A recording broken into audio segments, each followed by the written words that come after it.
Hey up, it's Steve from the Old Yorkshire Geek, and welcome to episode 129 of Friday Night, A Point with Fear. And this week we're doing, where is it? Late Night with the Devil, a film from 2023, kind of a found footage-ish film. It's done in the form, produced in the form of a late night TV chat show. So, and it's really, really good. I like stuff like this. But Windgrace is here saying midday with the devil because it's the middle of it's earlier for you over on that side of the pond. But it's 9 p.m. at night for me. It's all dark outside and everything. Right, so before we start, don't forget, like and subscribe, share the videos, drop a comment, hit the notification bell if you're subscribed already. Right, let's see if we're live. Right, we should be live on YouTube. Yes, we are.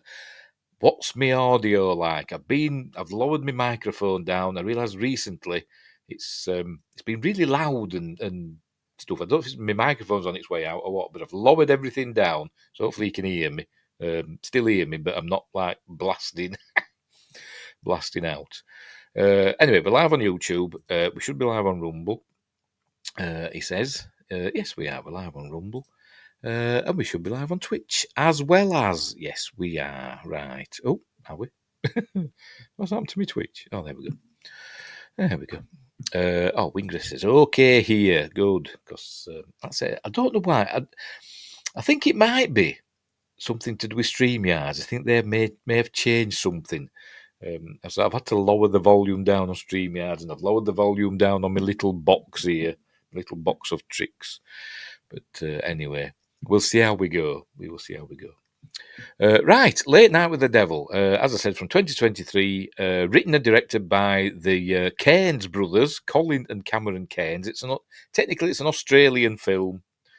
It was filmed in Australia. It did have some financial whatevers from the US and the United Arab Emirates, of all places. But it's essentially an Australian film. Most of the cast are Australian. I think with two Americans in it. David Dasmalkian, that's how you pronounce it. David Dasmalkian, Polka Dot Man from Suicide Squad, and also the voice of Michael Ironside as well. So they're the two Americans. Everybody else is Australian, but it's supposed to be set in New York in 1977 during a late night TV chat show. I don't know what the budget was. It's a low budget film, but it doesn't say what the budget was. It had a box office of $15 million. I think it was generally quite well regarded. Let's have a look. Reception. What does it say? It's got a 97% on Rotten Tomatoes, which is amazing, to be completely honest. But I don't know what the budget was, but low budget. So I'm guessing, a few $1 million and not that much more. Anywho, and that's about it, really. So we'll get on with it, shall we? We'll just get on with it. I'm not going to watch the film, obviously. Yes, we're also in Ant-Man. I don't know about Ant seeing The Flash. Still haven't got around to watching The Flash. But yes, it was in Ant-Man as well, wasn't it? Baba Yaga! The fellow that said that, wasn't it? Superhero royalty. It could be, yes. Anyway, right, so we'll get on with it. Have I missed anything out? Oh, yes, description. Links in the description. We're in the TV Flash. Oh, right. I may have seen him then. I don't know. I watched it up to, I don't know, season 5, 6. I don't know, but I don't know when I stopped watching it, so I can't remember. Where were we? All right, links in the description for various stuff such as merch, my books. There they are. Check them out on Amazon, Kindle and paperback. What else? My websites and other stuff. Super chats will be hugely appreciated, and super thanks and all that stuff.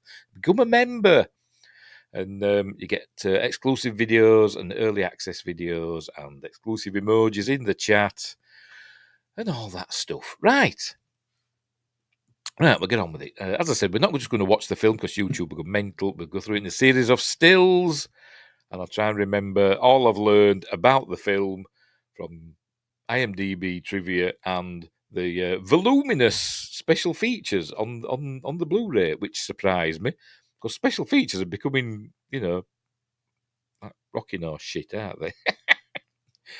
But there's quite some decent special features. I mean, look, that's the synopsis for the film, and that's the special features list. There's loads of interviews and an audio commentary. Anywho, right, so we'll get on with it. I shall full screen this baby. I'm going to yawn now. You know why I'm yawning? Because I'm boozing on cheap Belgian lager. There it is. I just fancied a tipple. I did. I just fancied a tipple. I don't drink very often, but I just fancied a tipple. Right, off we go. Pop myself down in the corner. Is it that one? Yeah. And we shall begin. I shall add it to the screen. It's mostly in 4:3 aspect ratio, like square, because it's as I said, it's supposed to be from a TV show in the 70s. But at the end, it expands to wide and then goes back to 4:3 again. It's quite bizarre. But anyway, off we go. There we go. We've got lots and lots of. Hang on, what's this? What's Wingrace saying? Hashtag drunk stream. I can't speak. Don't get cancelled. People do drunk streams, don't they? I've seen them. Trek Yards, they do drunk streams, don't they? Do they actually get drunk? Because to be honest, I don't watch them. But anyway. Right, so we've got to get through lots of company idents. There's 9 of them. We've got IFC Films, Shudder, this one, Image Nation, Abu Dhabi. This one, Vic Screen, I have no idea. This one, it's good on quite a while, which is beautifully animated. There you go, Good Fiend Films. Pardon me. This one, Cinetic. AGC Studios, and we still haven't done. There's 9. Future Pictures since 2068, because you get it, Future. And finally, we haven't done. And finally, there's one at the end there. It was Spooky Pictures. 9 of them. You like, how far into the film are we? We haven't even got going in the film. 1 minute and 44 seconds. 1 minute and 44 seconds of company ident. Unbelievable. Right, we're off. We've seen the TV studio. Apparently, this is AI. This was generated using AI, apparently. Probably there's no people in it with 7 fingers and eyes up here. And but anyway, we're going to see a TV screen. So there it is. And we're going to get his first view of the demon. Because remember, it's called Late Night with the Devil. Did I say? It's about... essentially, it's The Exorcist, but in a TV studio. They're going to basically talk. There's supposed to be a girl that's possessed by a demon called Abraxas. Not the film with Jesse Ventura. I think it's that, isn't it? I've not seen it, but I've heard it's rubbish. But we're going to get his first glimpse. We see it twice. I'm not going past it. There it is. We get a quick glimpse. You see it there. There's a face appears in the. There it is. Oh, for God's sake! There it is. You just make out a face there, a demonic face in the interference.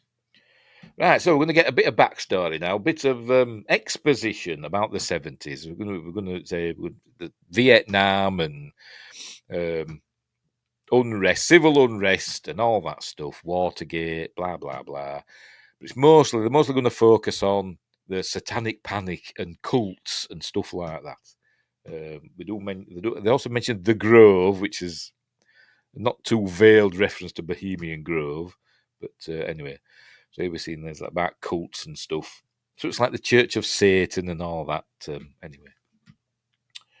So, and then we're being told about Jack. I forgot his bloody name. Jack Thingamabob. I can see his name there, but I bloody forgot it. I can't read it from here. Where the hell is he? Jack Delroy. That's it. David Malkian. Oh, what a name, eh? What a name. Oh, what am I doing? So we learn about him. Apparently, he was a radio presenter who got this gig doing a late night TV show up against Carson and all them stuff, and apparently were quite successful.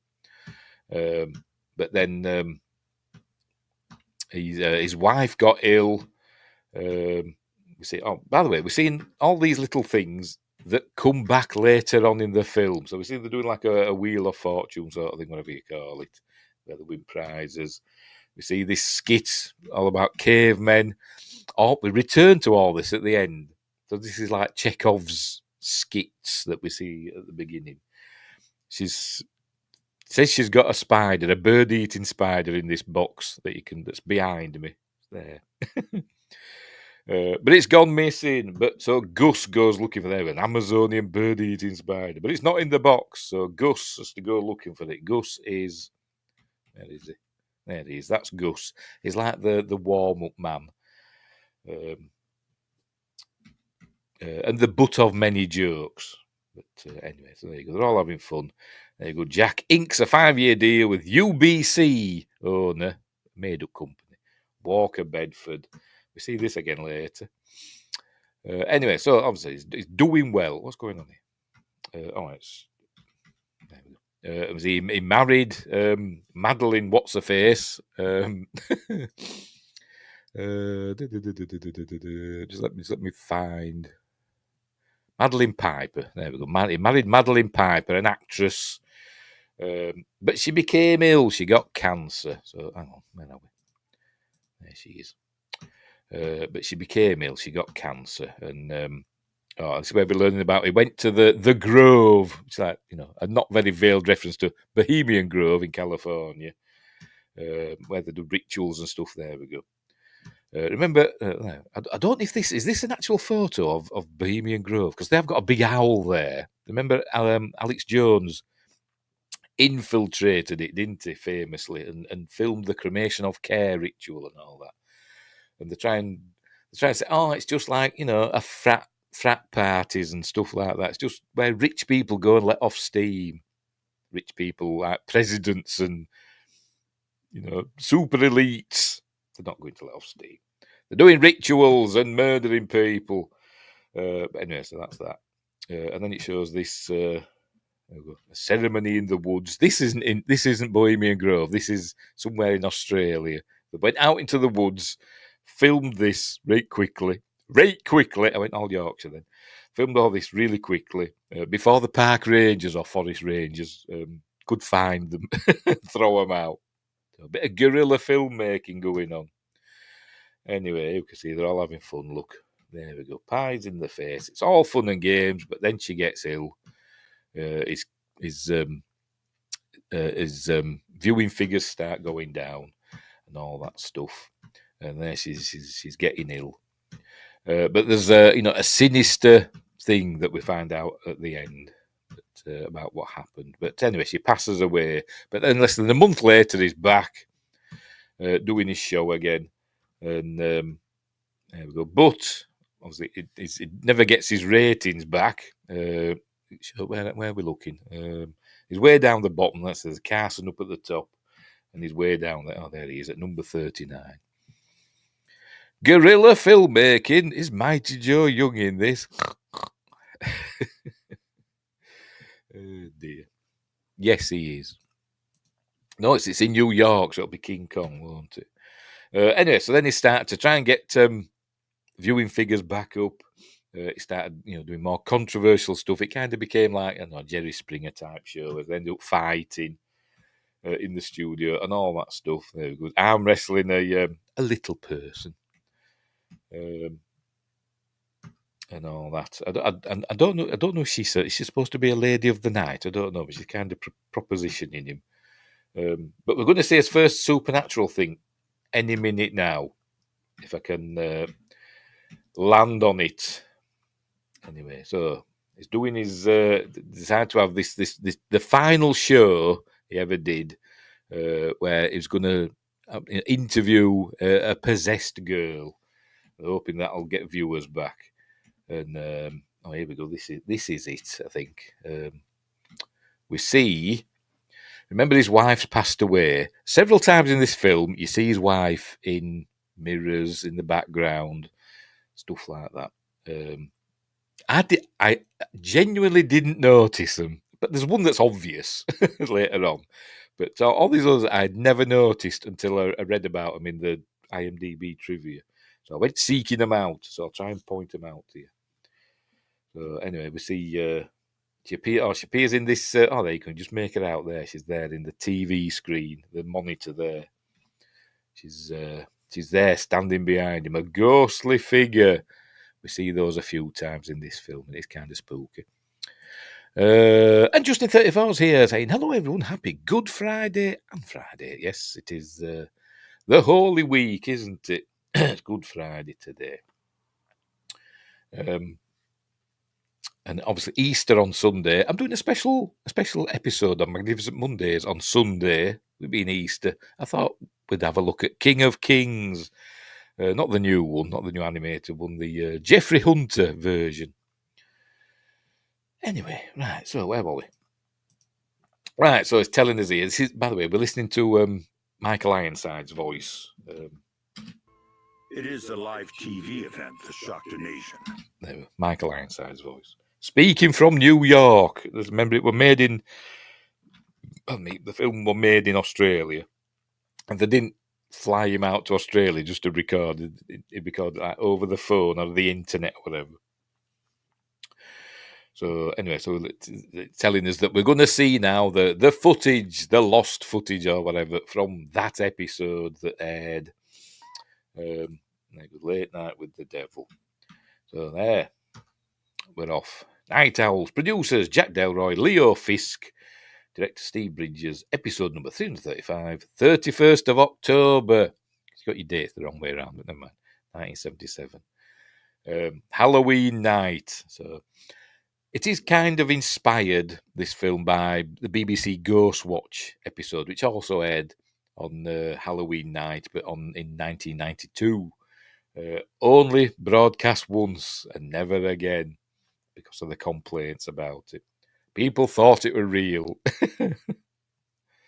But anyway, Ghostwatch is amazing. And I think we'll do it one day. We might even do it round about Halloween, maybe. We'll see.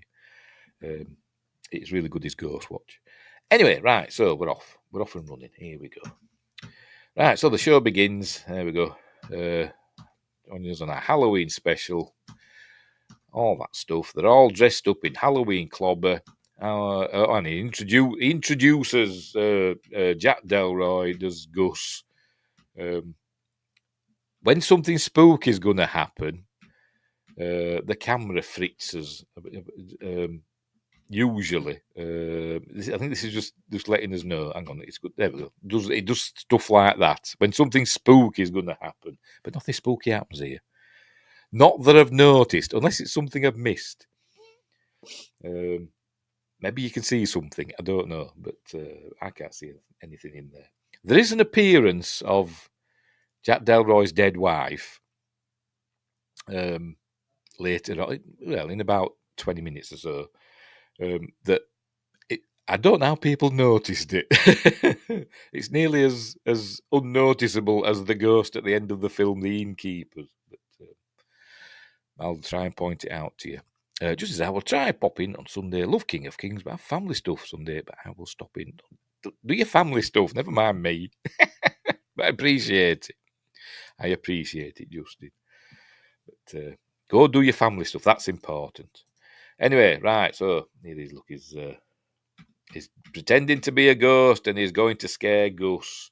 By the way, Gus is played by, can't remember, I will tell you. Where the heck is it? Rhys Orteri. By the way, I recorded an audio commentary for this, which is up for members if you want to watch it. Watch along. If you've got a copy of this, you can watch along with it. And I'm mentioning that. Does Australia have a large Italian, population, so to speak? I find a lot of Australians with Italian surnames. Same with Scotland. Scotland has a lot of people with Italian surnames. But anyway, that's by the by. Anyway, it's Rhys Orteri, and this is his first movie. He's a debutant in movie land.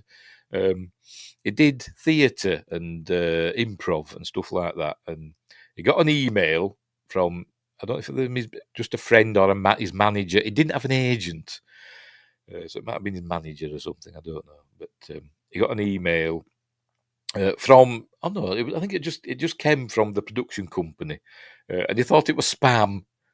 I get loads of emails from about my books and stuff from these companies saying, we can turn your book into a film and all that. Just send us loads of money, stuff like that. And he thought it was one of those sort of things, and so he just ignored it. And he must have got another one. And then a friend of his says, "No, this is real. You should get in touch with them." So he did, and he auditioned. He did his first ever audition, and he got the gig. There we go. We're all family. We are family. Anyway, it's supposed to be being spooky. So there we go. And as I said, they're all Australians doing American accents, and they do a really good job. As I said, I didn't even know it was an Australian film until I watched the special features on the Blu-ray. Anywho, so there gives him a fright. Right, so they've all had fun. Right, so the beginning is introducing the show. Gus has got a theremin, which comes into play later on. So he's giving it all that with his theremin. I'd love a theremin. I won't be able to play it because I can't play anything. But anyway, so they're having fun with that. And right, so it's going to introduce his first guests and all that stuff in a minute. After he does his banter and his bad jokes, a political banter about Jimmy Carter. Remember, it's 1977, and that's why we learn it's sweeps week, where he wants to get the figures back up because he don't want to get cancelled. But this is the last show anyway, for reasons. And in my commentary I did that. I wonder if they're aware, the producers. I wonder if they're aware of Alan Partridge, Steve Coogan's Alan Partridge character, because there's some similarities to that, the Alan Partridge show or whatever it's called. Knowing Me, Knowing You with Alan Partridge. He did a spoof chat show where it always ended in disaster, and I wonder if that kind of inspired him as well. I don't know, but anyway. Right, so anyway, here we go. So we're going to get on with the show, and we're going to look. His first guest is Christo, who is a spiritual medium. Here he comes, and he's going to try and pick somebody from the audience. Is he? And it's generally thought that you get the impression that he's one of these charlatans, but things happen. So anyway, so he starts doing his act, because it's an act, isn't it? And off he goes. He starts picking up the vibes, and he zeroes in on somebody. The letter P, Peterson. There you go. So he finds someone in the audience, and then he starts talking to this chap, getting all the questions wrong, and he said, Peterman was my wife's maiden name. She's died, has she? I don't think so, but she ran off with my next door neighbour. So there's all stuff like that going on. But anyway, so that doesn't work. Anyway, then he finds somebody else, and he zeroes in these two ladies, a mother and daughter. This is where we get another viewing of Jack's dead wife. Are we nearly there? I've got to get the timing. Because it's really hard to spot. It's really, really hard to spot. He's questioning these about her son. The mother's son had passed away. But it's basically she's giving him the answers, and we learn later on that when they walked in, somebody in the lobby handed them all questionnaires to fill in, probably about the family and stuff like that. So that's where he's getting his info from. So he's a charlatan, but weird stuff does happen shortly. I think is it this bit? Hang on, where are we? Let me check the time stamp. I think it's this bit, or maybe it's going to be hard to get it. It's round about here somewhere. Right, it's here. It's here. Let me go back. I think it was there, or maybe the one before. Oh dear, it is really hard to see. She's standing next to him. Is his dead wife, the spirit of his dead wife? There we go. There we go. Just make it out. You can just there. You can just make it out. There's a head is there, and there's a body. You can see these lines. These lines. Oh, what have I done? Pressed the wrong button. There you go. See, she fades in there. Looks bloody hell. She fades in there. You can just make it out. So she's just appearing there at the side of him. Obviously, he doesn't notice. Anyway, right. So I said, took me a while to find that one. I tell you, even with going with a guide, somebody saying she appears at this timestamp, and I'm like, where the hell is she? And eventually, I saw it. Anyway, so they're doing all that, and then it's time to cut to a break because we're going to meet a skeptic after the break. So anyway, but first he another spooky thing happens. He suddenly gets loads of pain. You can see the camera glitches out, and he suddenly goes racked with pain. Is Christo, and he starts getting the name Minnie. And he's talking about a man wearing an unmarried man wearing a wedding ring and all that. There we go. I'm getting the name Minnie. Sorry. In the UK, there's a comedy series called Peter Kay's Phoenix Nights. And there's one episode of that. It's about a club, like a pub, but it's a club where people go and drink and stuff like that. And they have talent nights and stuff. And in one episode, they have a psychic on there, and he's just reminded. If you know, you know. Look it up; it'll be on YouTube. Anyway, so he's like saying, does that mean anything to anybody, Minnie? But he knows, and he does own up in a bit. Minnie with his wife's nickname. Anyway, he's in agony, look, and his eyes roll back, and then the sparks and stuff. Oh, crikey Moses. And then they're going to cut to a break. We'll be right back after these messages. So, I was hoping you'd see things. Maybe there is. I don't know. But when it cuts to the audience, they should have like a spooky figure there somewhere, shouldn't they? I know they've got these people dressed up, but they should have like a proper spooky one. Maybe there is, and I just haven't noticed. Anyway, by the way, the audience. They only had the audience for one day. It was shot over 20 days in a studio in Melbourne, in Australia. And they only had the audience for one day. So all the shots that we see of the audience were all filmed on the same day. And the rest of the shoot, that doesn't include the audience, what over the other 19 days. Anyway. For some reason, the camera moves in on this fella dressed as a skeleton, but he's not spooky or anything like that. Right, so when it goes off air, we cut to this black and white footage. There's a couple of chaps running around with like film cameras. So they're doing all this. So it kind of takes me out of it a little bit. I think they should have just left it where we're just picking up their microphones and we're just seeing the footage from the TV cameras. And I think they should have done that. We're not necessarily seeing them on screen, but we're hearing what they say. That's what I think they should have done. But I suppose they wanted to. It's like a behind the scenes thing, I suppose. I don't know. Somebody recording it for posterity. I don't know, but anyway, luckily we've got it. So, and me. So this is where we see the when the ads are rolling, and we see that Mr. Christo's a bit upset. I think his nose starts bleeding. More stuff happens to him soon. We're going to see Minnie again in a minute. There they are at catering. You see this mirror here. He's going to go look in this mirror in a minute. They're talking about, the show's going okay, blah, blah, blah. Anyway, so he's going to look in this mirror, sort himself. Hang on, I've gone past it now. Where is he? Is he looking in the mirror now? There he goes. He goes looking in the mirror.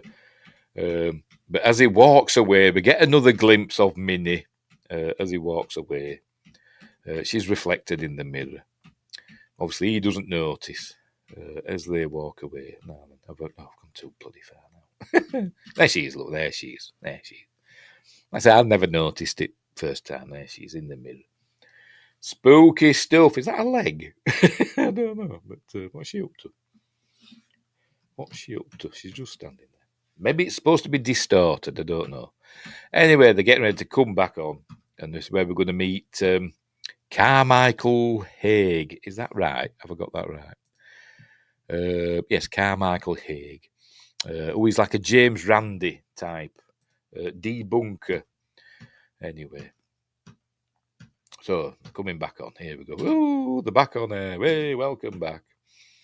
So, we're going to bring out Carmichael Haig. Here he is, played by Ian Bliss. There he is. Another Australian, but you wouldn't know to hear him. Based on, fashioned after James Randi, who famously did his, what, a $1 million check. You know, he always had, if somebody could prove the supernatural. I don't think he ever paid it out, did he? But he's got a similar thing. But he's got like a $100,000 check, which he increases to $500,000 in this show. But anyway, he's doing that. But we see he's a magician. There you go. And apparently Ian Bliss did practice with a stage magician for his little tricks that he does. He actually, Ian Bliss, originally, he was supposed to play, you know, the fella that we saw at the beginning when it showed Delroy signing his contract at the beginning. I forgot the name of the fella. Walker Bedford, the owner of the studio. He was supposed to just play him. And he said it was like, a 2-day gig, this acting gig. It was like a 2-day gig. And it were also employed to deliver lines, during rehearsals and stuff. But the fella that... The actor that were cast as Carmichael Haig had to pull out at the last minute for personal reasons. Don't know why. Maybe it's a curse. Who knows? But maybe that was supernatural in itself. But anyway, he got a call from his agent saying, they want you to play Carmichael Haig. And that went to from a 2-day gig to a 20-day gig. But anyway, so... and it's really good. It's a really good role. But anyway, there he's lighting his cigar. When you could smoke on TV back in the day. Right, so this is all talking about how he studies the supernatural, but he's a skeptic, and it shows some footage of him, doing supernatural, not psychical research. Then he shows him at the Amateurville house and all that. But he's never found proof of the supernatural. And he goes, if people could magically bend spoons, and it shows a fella that's obviously not Uri Geller bending a spoon. Anyway, it's not just that he bends spoons, though. It's the way he bends them, isn't it? It's a weird thing. It's not just bent a spoon. He just rubs it, and the spoons just go all malleable and break. There's more to it than that. Am I being what's the word? I'm blanking. Never mind. An idiot. Anyway, right. So here he gets his check out. There you go. 100,000 space bucks. And but obviously, Christo is kind of sitting there uncomfortably. You can see he's not well. And then he starts coughing and spluttering. There we go. And he gets all cross because he rubs people the wrong way, does Carmichael Haig, because of his overtly skepticism, his overt skepticism. But anyway, so he's having a go at Christo, and then Christo says, "Oh, I'm not going to sit here and take this anymore." And this is where Jack talks about, that last message about Minnie might have been for him. There was a private nickname. Minnie was a private nickname for his wife. And there he shows off his still wears his wedding ring. Anyway, but then he has another attack. There's Christo. There we go. He puts it up to $500,000, 500,000. But then Crystal collapses and starts retching up all this black stuff. And well, not only that, he fires it at Carmichael Haig, as we'll see in any moment now. Hang on, see, never land on it. It just happens to eat his back. Oh, for Pete's sake! There we go. Way. So cool. It's obviously an Exorcist reference in it, but instead of pea soup, it's something black and oily and horrible. It's obviously something demonic. But then they cut to commercial and says he's not well, is Christo. So they call an ambulance and they bundle him off to hospital. Oh, something's not right. And we see as all his veins are starting to stick out and his head and his neck and all that. So he's not well. So they get him away in an ambulance. And you can hear the sirens when they come back on air. And while they're off air, Carmichael confronts Delroy, and it kind of suggests that he's in on it. It's all part of the, it's all a show for ratings and all that. And then he asks him, "I want to go to the Grove. Can't you put a word in and get me to go to the Grove?" Because obviously people that go to the Grove end up being successful and all that. And so he's kind of suggests that. There we go, the secret handshakes, the orgies, and he goes, particularly the orgies. But anyway. Right, so there you go, the ambulance is coming. But unfortunately, we find out later on that Crystal dies on the way to the hospital. Anyway. Right, so they're getting ready to come back on. I hope I've not missed any appearances of Minnie. Just let me check. Just let me check. Where's my list? I think it's later on. That one. Yeah. But she's going to reappear in a bit. Right. So now we're going to get introduced. I think it's now we're going to get introduced to June, who is a parapsychologist, and Lily, who is the girl who is possessed by the Abraxas demon. So I think it's this bit, but I could be wrong. I've only watched it about 3 times the last 2 days, but anyway, never mind. All right, yes, because we're going to get a little video about what the backstory of Lily. Right, so here we go. An ordinary house in an ordinary street, but inside this is where Sandor Dabo has his cult of Abraxas, or the Church of Abraxas, or whatever they call it. There he is. It's obviously based on Anton LaVey in the Church of Satan and all that. But you see this skull there in the background. We see that again. But anyway, it's got this cult, and the rumor is they're doing child sacrifices. People, they're getting women pregnant, and then sacrificing their babies and all that. That's the suspicion. So anyway, the police come, and there's a siege. And the place it ends up burning down. There's the house, and apparently, according to the IMDb trivia, I don't know if this is true or not, but this footage here is from an actual incident where a cult had kidnapped Patty Hearst, the heiress, Patty Hearst. But I don't know if that's true or not, but that's what it says. Anyway, the only survivor was a 10-year-old girl called Lily. This was 3 years ago, by the way, 3 years earlier, so 1974. She was the only one that survived. And let me just see some badly staged photographs of her up on the roof. It looks terrible. But anyway.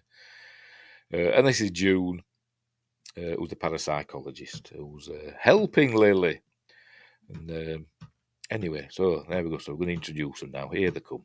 And out comes Lily, kind of weird. She's all weird, look, flickering. But she comes out and does a bow and all that and a curtsy. She's been kind of weird and awkward and starey. She stares into the camera. And that's what the producers liked about her, the directors. That's why the cast her. She had mesmerising eyes staring into the camera. So, anyway. Maybe the cult leader was a Goa'uld. Yes, was he Seth? Later on, when we get to the interview, so to speak, with the demon, she actually does sound like a Goa'uld. She does that, where they have two voices overlapping. But we'll get to that. We will get to that. Let's make sure we're still going, by the way, before we carry on. Excellent connection, it says. Oh, thank you very much, YouTube. Oh, cracky. Yes, we're still going. We're all right. We haven't been taken down by the forces of darkness.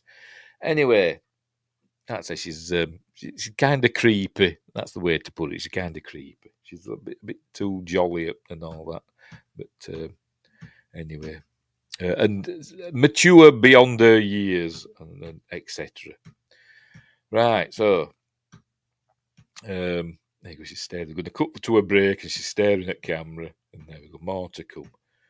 Right. What's going to happen here? I've forgotten. Yes. He's talking to June backstage, and she's having second thoughts. She's saying that Lily, in her interviews with Lily and all that, she started being a bit, weird, unpredictable. So, as though there's something, she feels there's something simmering that's going to burst, which literally happens.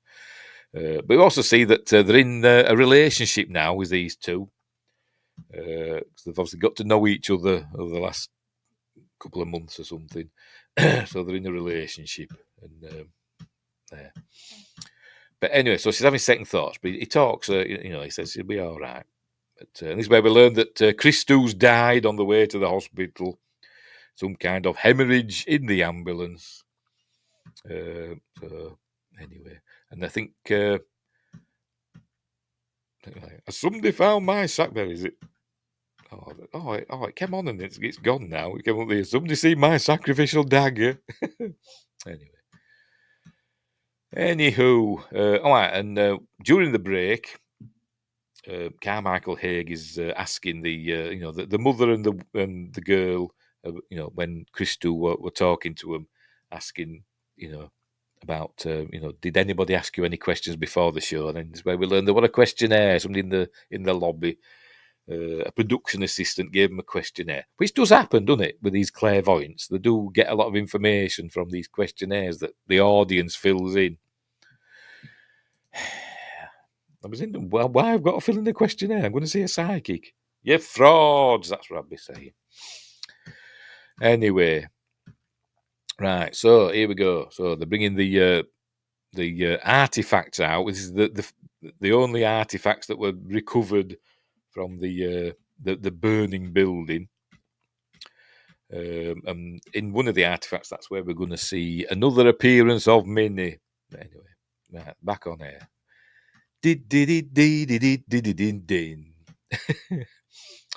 Right, so he's talking to him all about what she does. She's a parapsychologist. She's got a PhD in parapsychology. Not sure if you can get a PhD in parapsychology, but she says she's got one at Stanford Research Institute. Obviously, he's been skeptical. He keeps interrupting, and he's been, not a nice person. Very good, telling him behave. Anyway, so she's telling her all about, she don't call it a possession, she calls it a psychic infestation. And so, anyway, so we learn all about they've got to serve Abraxas and all that. She's trying to basically, get, it's more of a psychological treatment that she's doing to wean her off what she'd been taught, all her life about, the demons and all that.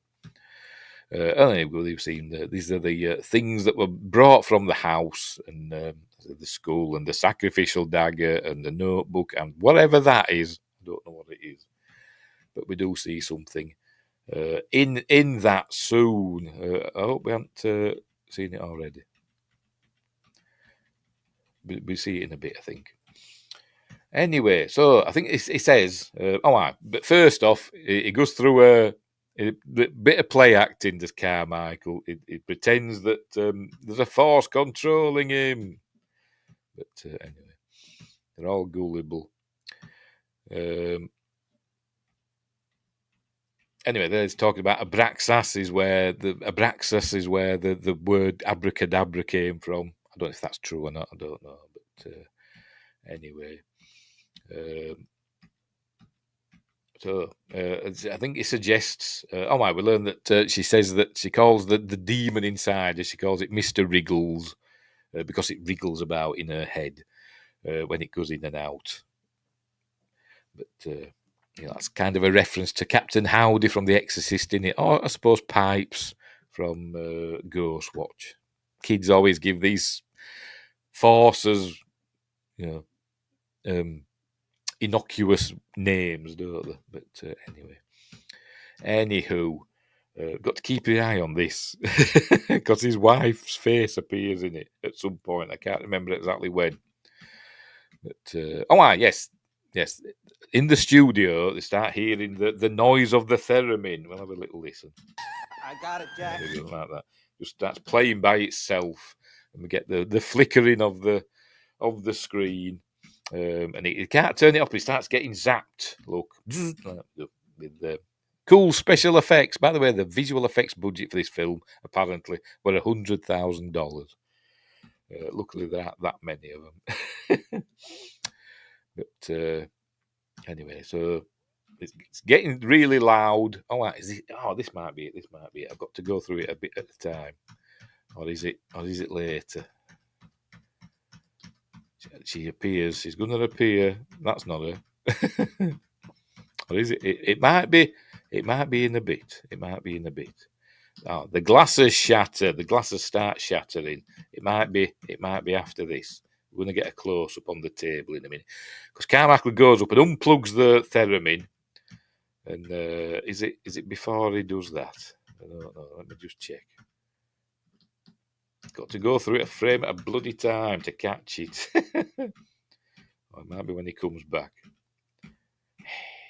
If I can't land on it, I've actually got it as a picture. I found it. Is it this bit?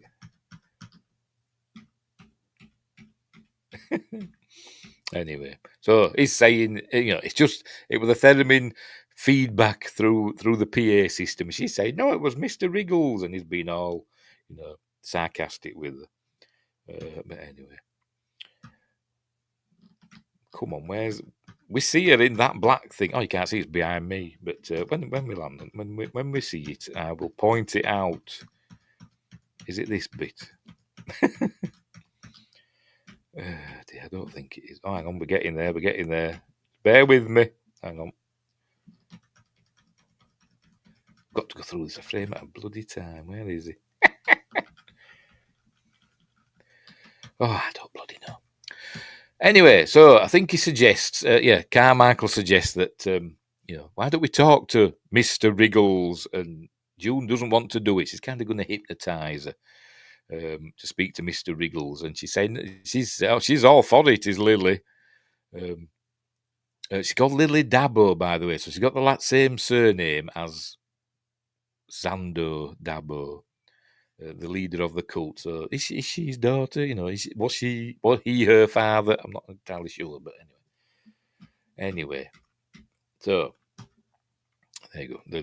The audience want to see, and in this bit, actually, you hear chants from the audience. Yeah, we want to see, and it kind of sounds a bit fake. So I'm guessing this is a day when the audience weren't actually there, and they've added them afterwards. Anyway, right, so she says, okay, we'll do that then. We'll have a demonstration. And somewhere in here, we see his wife in that... where the hell is it? It's there somewhere. It's in that black thing. Oh, whatever. I'll find... Right, bear with me. I'll just get rid of that a moment. And I'll show you, because I've got it on bloody... Let me find it. I screen grabbed them. What am I looking for? Late Night with the Devil. There we go. It's in here somewhere. There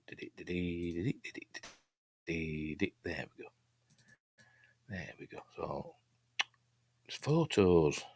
Always. There we go. Right, I'll just show you that. There it is. There. I cropped it out. So there we go. We see her face in that thing there that were on the table. Kind of spooky. Right. Back to the film. I'll keep that there handy. Right, so they're going to have another ad break, and when we come back, we're going to hear from Mr. Wriggles. But anyway, there we go. She's not happy, look. She's not happy with him because she's felt she's being forced into, doing this demonstration when she doesn't want to. Because as she said, she's becoming unpredictable, is Lily.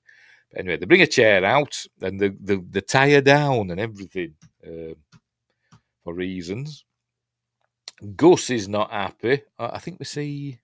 No, it's not here. It's not here. Gus is not happy. There you go. Is saying they shouldn't be doing this. We're dealing with forces we don't understand and all that. It's all spooky. But, there you go. Saying, I'm trying to save the show. Anyway.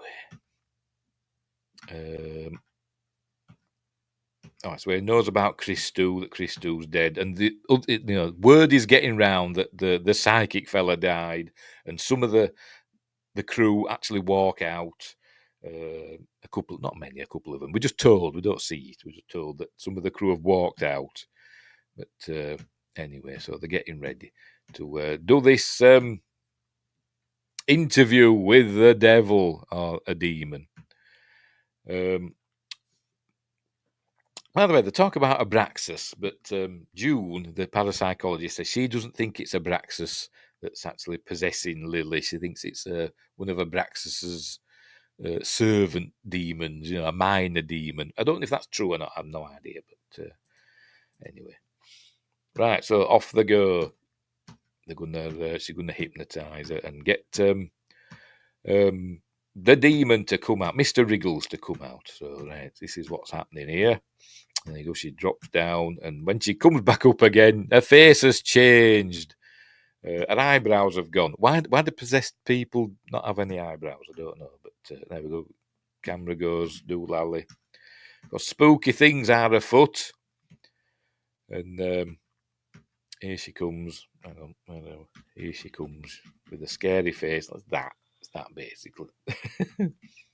There she is. Her eyebrows have gone for some reason, and for some reason she's got like a scar there on that side on her lip, and I'm not sure why, but it's just to make her look scary, I suppose.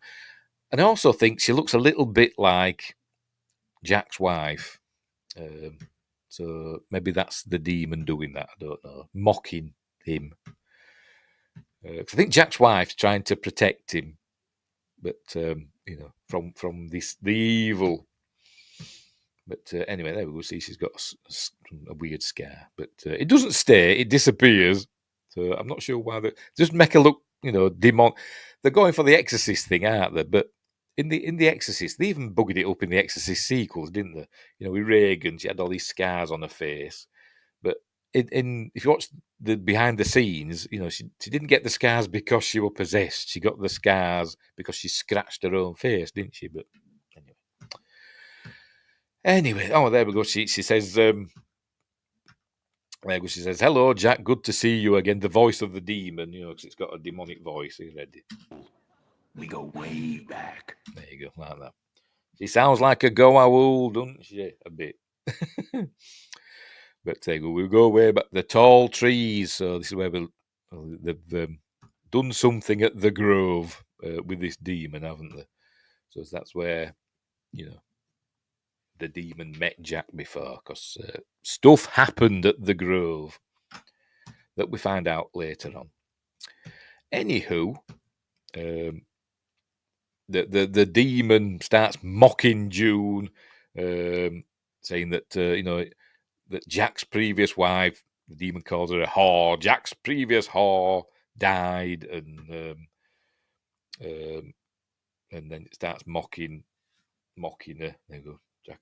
Jack and Jill went up the hill to be naughty, say naughty words, and she gives her a good slap.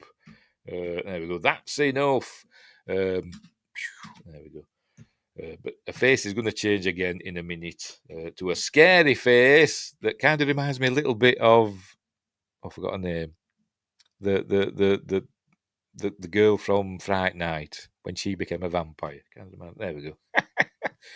There we go. It's just like a fraction of a second. I've just landed on it, and then it's gone. You just see it for like half a second, but luckily I landed on it.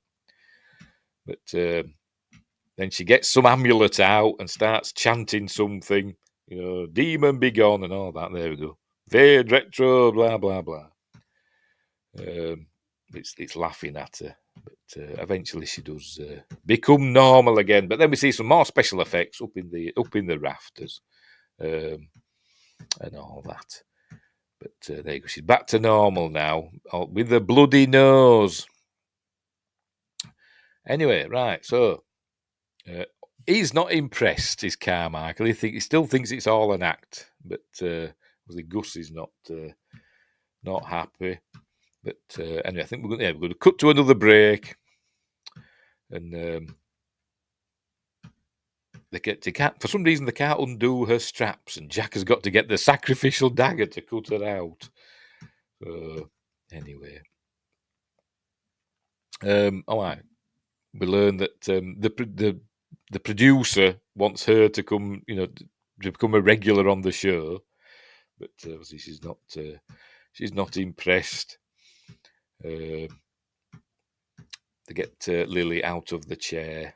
All right, we've got a thing here now. I think is it this bit? I think we see in the. I'm going to go back a bit.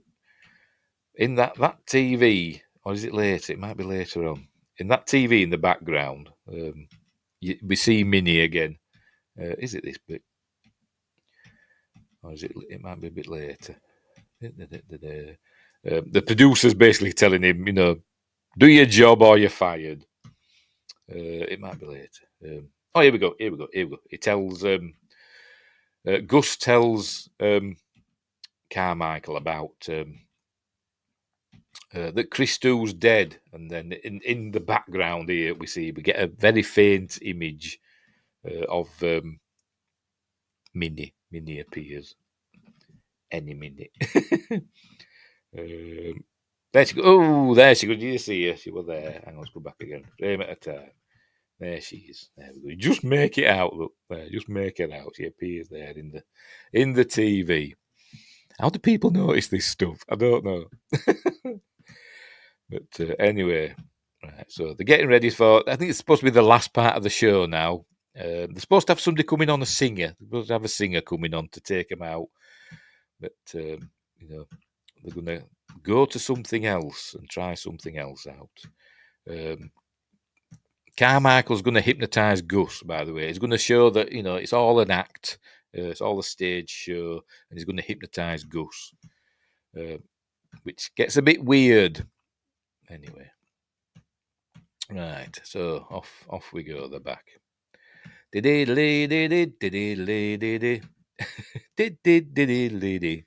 the Parkinson theme.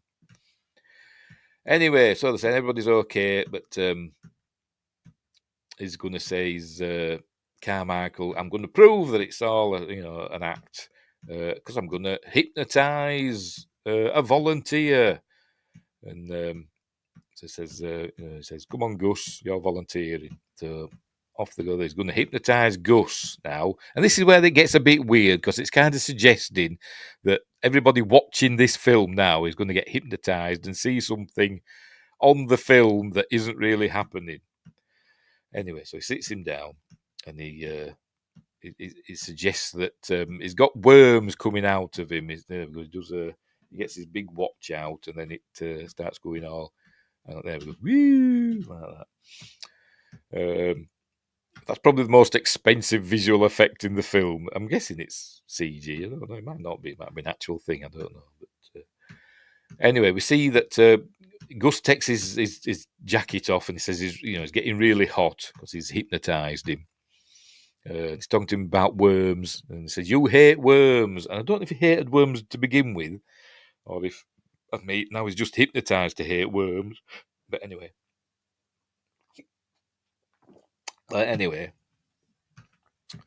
So he takes his jacket off and he says, it's getting hot in here. And then he's got a cut on his neck. In a minute. And we see it's quite a big cut. There we go. He says, I nicked myself shaving. And then he starts pulling worms out of himself. Like that. And then he opens up his shirt and he rips his guts open. In a minute. Hang on. See, we haven't landed on it. There we go. Rips his guts open. All worms come spilling out. It's all disgusting. She's laughing, look. But apparently this isn't happening. This isn't happening. And we're hypnotised. The audience, the viewers are hypnotised too to see this. Anyway, it says, you will wake up. And he clicks his fingers, but he doesn't wake up. Because now we're going to see a creature that Windgrace will recognise. And maybe Justin as well. A cool practical effect. Here we go. One of the... let's go back again. One of the... Hang on, come on, bloody hell. Oh, there it is. One of the worms from Star Trek 3, on the Genesis planet. Just reminds me of that. We see it again later on. It looks just like one of the worms from the Genesis planet, that Commander Krug killed. I did say me commentary that I did. It says, we need Commander Krug to kill these. Anyway, so there we go. And then he wakes him up. He says, wake up. And he finally wakes up. We see it's all back to normal. And doesn't realise what's happening. Anyway, so it's saying that we've all been hypnotised to see that because it didn't really happen. So he's going to say, well, we'll just play it.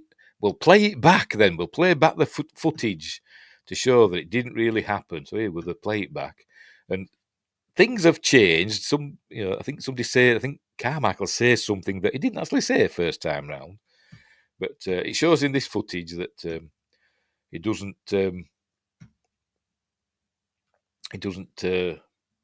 get worms coming out of him. Oh, by the way, I forgot to mention earlier on. I'm going to have to go back again now because I've missed a bit out. She levitated, did Lily earlier on. Where are we? I missed that bit with the levitation, didn't I? Oh, where are we? Here we go. She's going to levitate in a minute now. Probably. Is she going to levitate? A chair rises up off the floor. Any second now.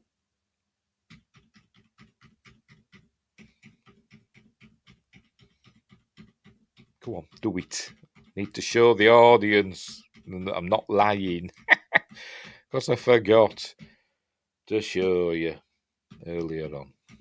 There we go. There's the spooky. There she goes. She's levitating up off the floor. There we go. She levitated. Right. So where were we? Back to where we were. I can't remember where we were.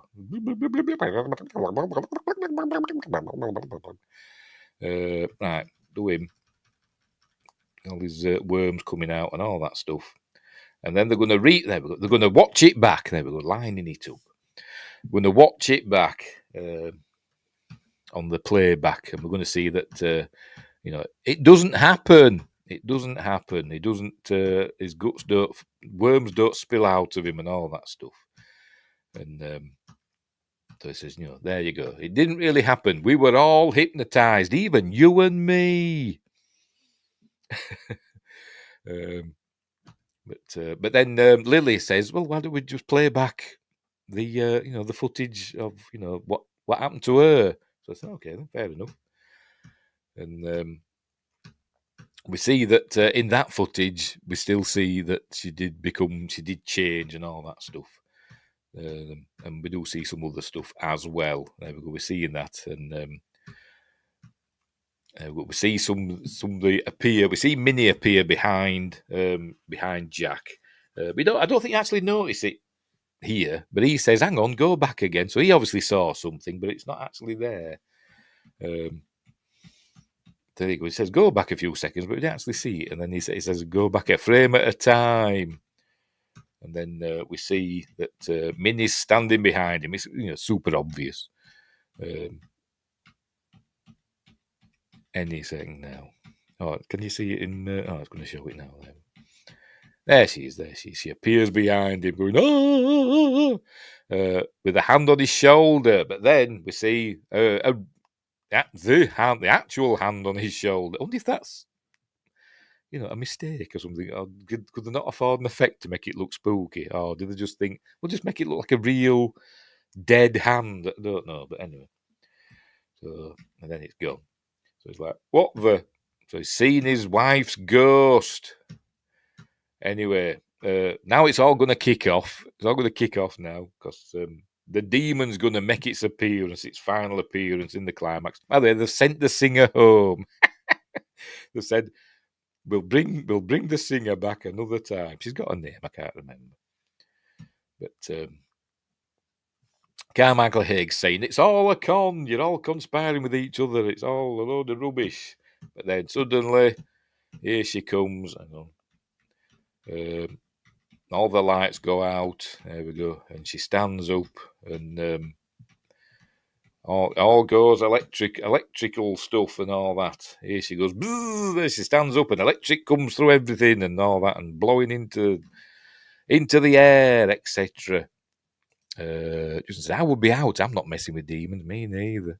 I'm not doing all that stuff.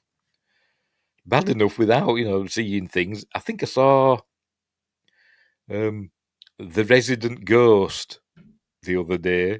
Just split second out the corner of my eye. Sometimes we see it behind this door here.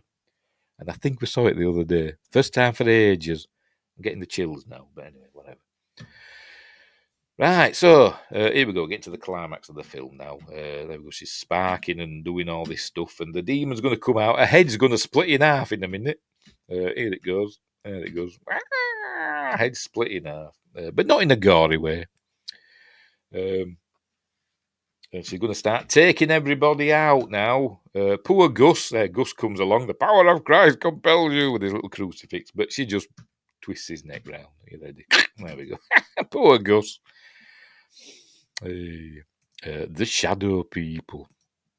Technically not, because it's actually it looks like somebody with curly blonde hair. I just see for a fraction of a second. It's not like peeking round the door, and then it's gone. But anyway, never mind. My mate's seen it as well.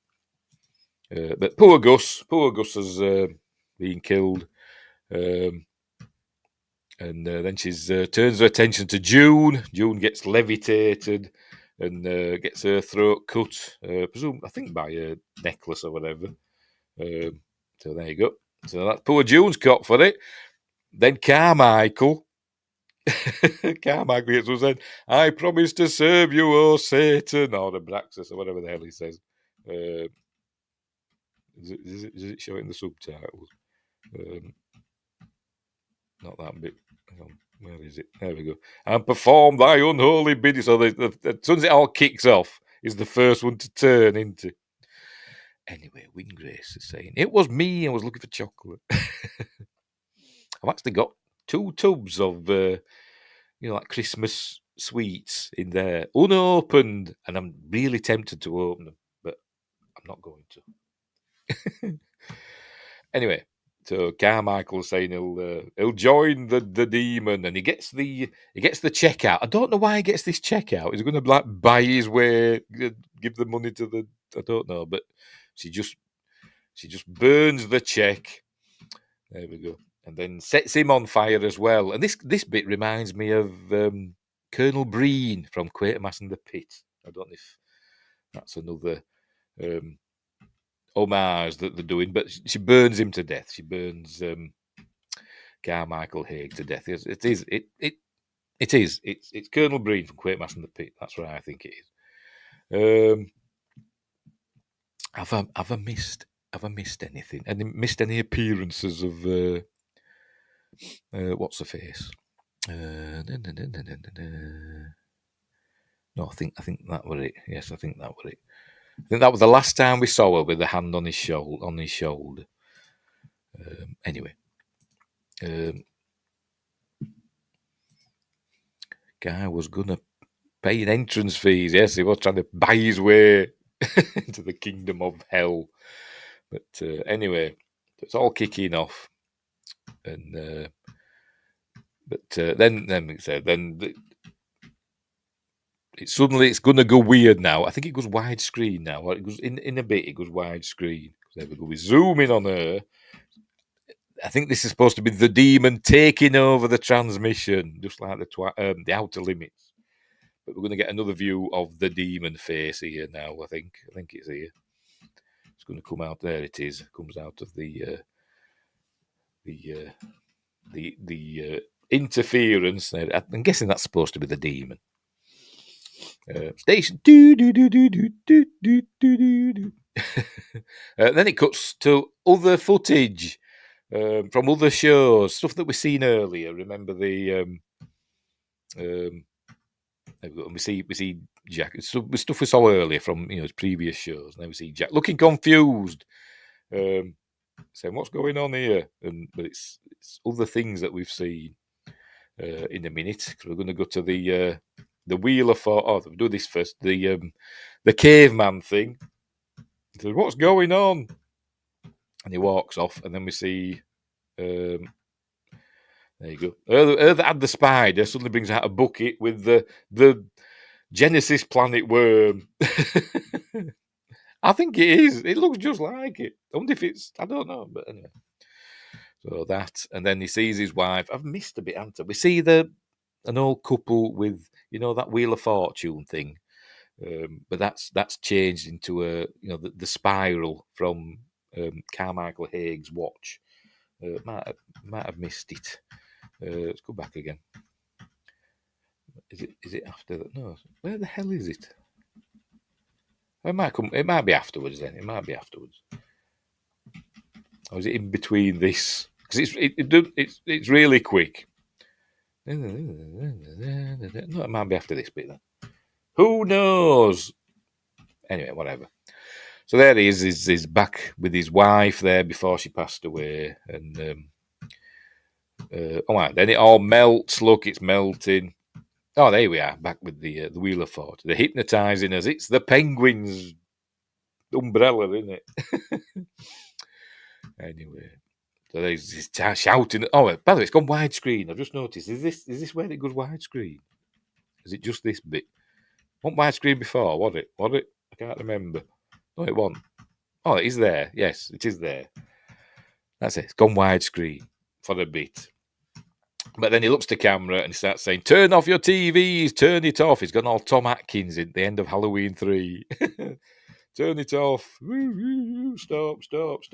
But then, they're all laughing and freaking out. And then we see him back again signing his deal. He signed a deal with the devil, essentially, hasn't he? That's what he's done. It's what we learn that they're going to take him there. They're taking him to the ritual, and he's got to drink something from that cup. Is it blood? I don't know. And the upshot of it is the owl thing in the background, and the owl fella there. And they're all going hoo hoo, yeah, as he drinks it. And then he sees his wife in bed, kind of looking like Peter Quill's mother from Guardians of the Galaxy. And I don't know if it's actually said. Yes, silver shamrock. Where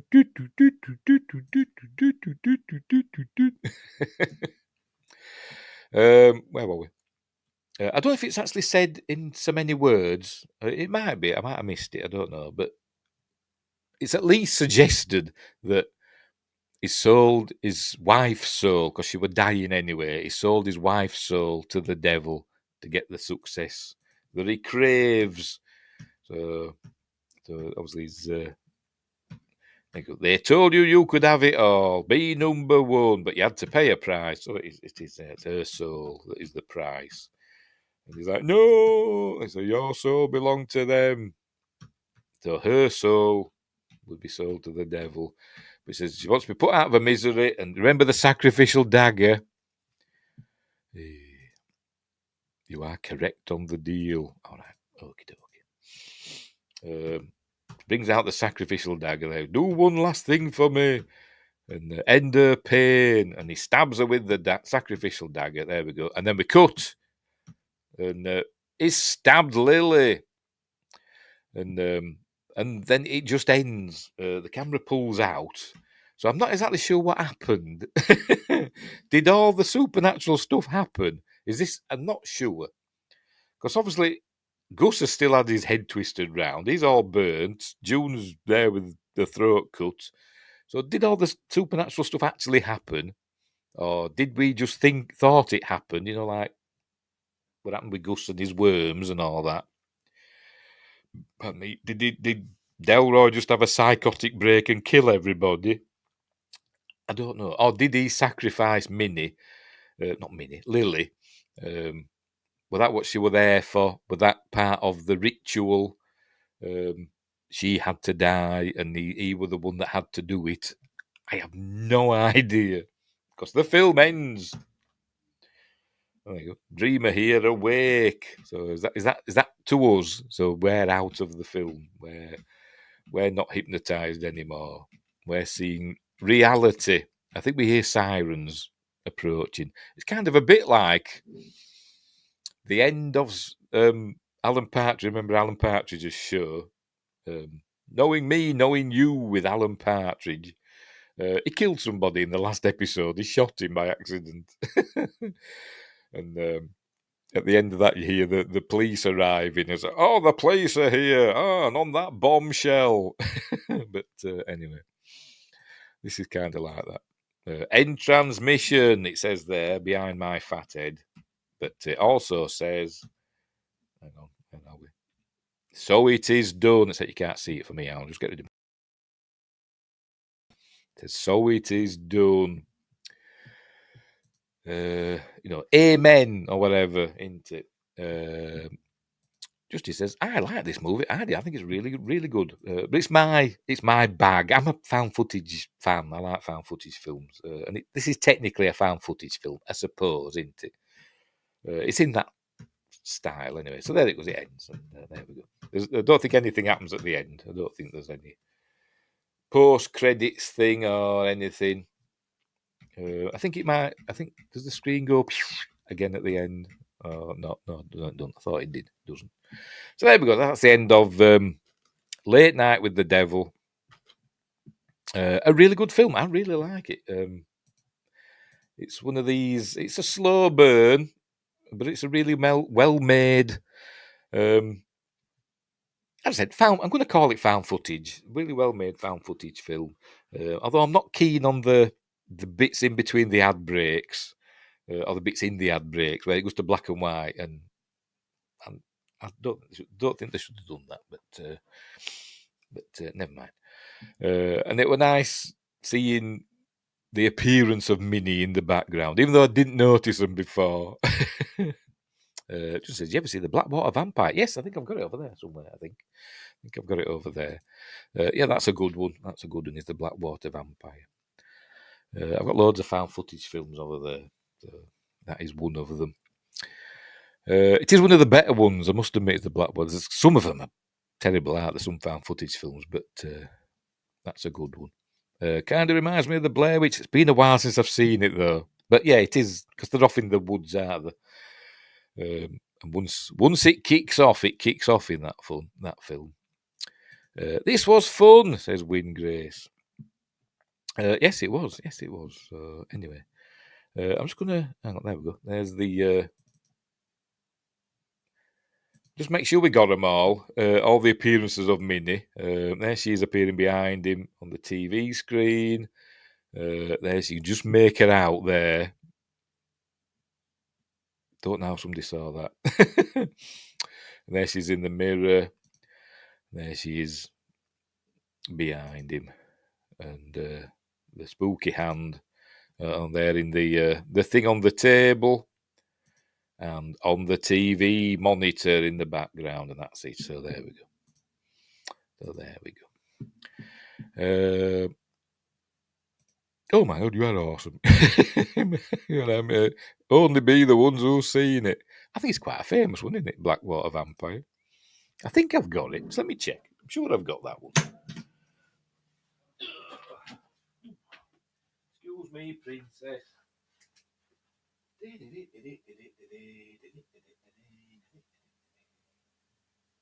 Sure I've got that. There it is. Yes, I know I have it. Come here. don't want to come out. There we go. Yeah, I'm back. Yes, I've got the Blackwater Vampire. Thought I had. Hang on, let's get rid of that. There we go. Yes, Blackwater Vampire. I'm going to keep this out. I'm going to watch this. Now I've got it out. It's been a while since I've watched it. Blood Runs Cold. Yes. Cool film. We may do it. In fact, I'm going to watch it and we might do it next week. At some point, I'm going to do... I might do it so like over a couple of weeks or whatever. It might be over a few weeks. We might just do Hammer House of Horror. I got the Blu-ray box set. 13 episodes of Hammer House of Horror. So we might do that as like a mini series doing Hammer House of Horror. Because there's some great episodes in that. Anyway. That's by the by. Right, so we'll leave it there. So go and watch Late Night with the Devil. You can get it on Blu-ray. It's a good Blu-ray. Why have some Blu-rays got this black on now? They used to be blue, didn't they? I thought only 4K stuff had the black thing on the case. But anyway, whatever. Reasonably priced on Amazon. Or you can watch it on YouTube or Amazon Prime Video, okay? So, right, we'll leave it there. We will leave it there. We're all done and dusted. But go and watch that film. It's really, really good. One of the better films from 2023, but not as good as Megan, which was my favourite film of 2023. And Megan 2.0 is coming out soon, isn't it? Which we'll see. We'll see. Right, what's coming up next? On Sunday, as I said, on Sunday, I'm doing a special Magnificent Monday on Sunday, on Easter Sunday, where we're going to look at King of Kings, starring Jeffrey Hunter and Vivica Lindfors. So we've got a Star Trek and a Stargate reference there. And then on Monday, I haven't got it out. Oh, never mind. On Monday, for Easter Monday, we're doing a James Bond film. We're doing Goldfinger, the James Bond film, the quintessential Bond film. Top flick. I've got it on DVD. It's up there. I've got it on Blu-ray as well. I've got the box set over there, but I forgot to get them out to show you. And never mind. And that's on Monday. So, and I haven't decided what next week's. Oh, I have, haven't I? Next week's Friday Night Apart with Fear, thanks to Justin, is going to be the Blackwater Vampire. Or was it just Blackwater Vampire? Or is it the? No, it's just Blackwater Vampire. Bit of found footage. There we go. Can't go wrong. Right, so we'll leave it there. We'll leave it there. So, let's pop this back on. There we go. Justin says, yes! Capital, yes! Yes! He says.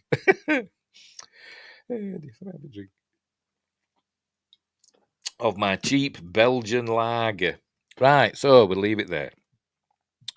So thanks, Justin and Wingrace, for keeping me company. Nobody else popped in and they didn't notice, did they? Let's check on Rumble, make sure nobody's in the live chat in Rumble. Are they? Very rarely.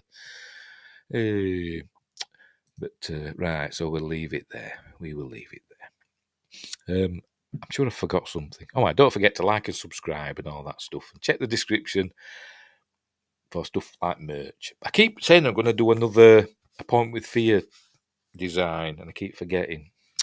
I'm hopeless. Right, so we'll leave it there. We will leave it there. So thanks for watching, wherever you are. Don't have nightmares. Hang on, let me get sorted. Where are we? There we go. Don't have nightmares. And until next time, I'll say